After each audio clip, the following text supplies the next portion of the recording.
জাতীয় দৈনিক গণকণ্ঠ ডিজিটালের পক্ষ থেকে আপনাদেরকে স্বাগতম। দর্শক, আমরা যেমনটা দেখানোর চেষ্টা করছি, আমি এই মুহূর্তে দাঁড়িয়ে আছি সে আখাউড়া উপজেলার দরকার ইউনিয়নের সে ঐতিহ্যবাহী সে কুমারপাড়া।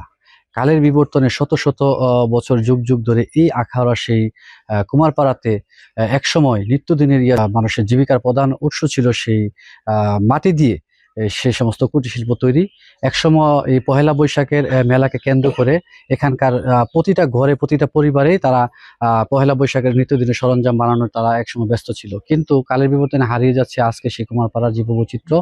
একমাত্র এই মাটির অভাবে এবং সরকারি কোনো সার্বিক সহযোগিতা না পাওয়ার জন্যই তারা আজকে ক্ষতির মুখে পড়ছেন, এই পেশা থেকে বিলুপ্ত হচ্ছেন।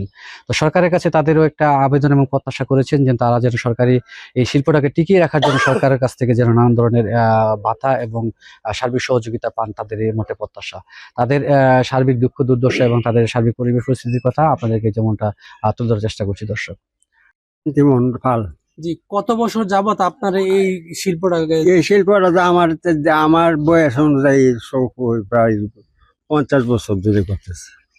এই যে করলে ওখানের সময় সাইরা দেওয়া হয়েছে। কেন আপনারা ছেড়ে দিচ্ছেন? সাইরা দেওয়া হয়েছে তখন এইটা মাটির দামে, বনের দামে, লাঠির দামে তা দিয়া ফুসে না, পরিশ্রমে দিয়া এটা ফুসে না। মাটিটা কোথায় থেকে আপনারা মাটি আড়াল্লা মাটি বিছাই আনতো। কোথায় থেকে আনেন আপনারা বর্তমানে এই যে এখন মাল আনছেন? মাটিটা বিলেত থেকে আনতো। কত টাকা আপনারা কিভাবে আনেন এটা?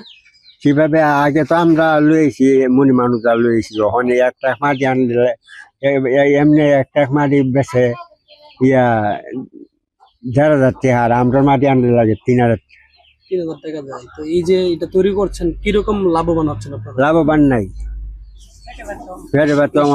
টিকে রাখার জন্য সরকার টিকাই রাখান না। আমার বাপ দাদা কই রাইছে বুঝলা, এই হিসাবে আমরা কিছু করি আইছি। এখন সরকারের পক্ষ থেকে আপনারা কোনো সুবিধা পাচ্ছেন না? পাই না, সরকারের পক্ষ থেকে কোনো সুবিধা পাই না।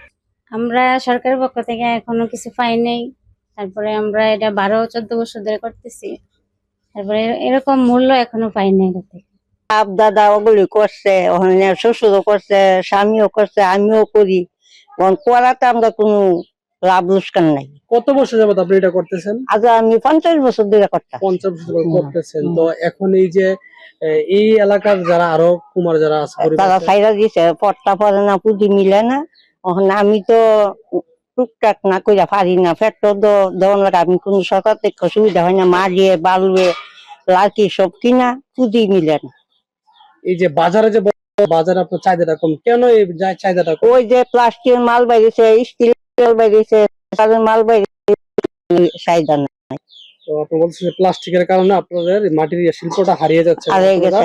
যে তৈরি করছেন অরিজিনাল দামটা পাচ্ছেন না। এখন আপনার আমাদের সরকারের যে মাননীয় সরকারের বর্তমানে আছে, তাদের প্রতি আপনার কি চাহিদা আছে বা আপনি যদি চাহিদা সরকারের কিছু চাহিদা করতো, যে আমরা ফিস জ্বালাইতাম। সরকার থেকে আমরা কোনো চাহিদা পাই না। অন্ধ দিলে ভাত খাওয়ানো লাগে, বাচ্চা বাচ্চারা খাওয়ানো লাগে, এই পরিশ্রমে মারিয়ে লালকে ক্রিয়া ভাই না একটা ভাই লাগছে। এই যে এই সিজন সামনে পয়লা বৈশাখ, এই সিজনে আপনি বর্তমানে আপনি কত টাকার মাল এই পর্যন্ত এখানে বানিয়েছেন? বানিয়ে রাখছি ধরনে 20-40 হাজার টাকা। বেচতালে পয়সা, না বেচতালে 20-30 হাজার। পয়লা বৈশাখ উপলক্ষে নতুন করে কোন মাল বানাচ্ছেন না? এই মালই। এখন কি কি মাল আছে আপনার? এখানে আম আছে, কাটল আছে, পাপড়া আছে, গরু আছে, আতি আছে, ফুলি আছে, কড়াই আছে, গাইল আছে, সাইড আছে, পুতুল আছে, পাহাড় আছে।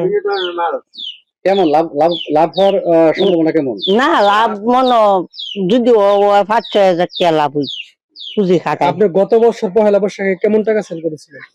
45 হাজার। 45 টাকা বিক্রি করছিলেন। কত টাকা লাভ হয়েছিল? এই 10 হাজার টাকা লাভ হয়েছে। এই কতদিন লাগছিল এই মালটা আপনি বানাতে? 5 মাস। 5 মাস পর বিক্রি করছেন, তারপর 10,000 টাকা লাভ হয়েছে।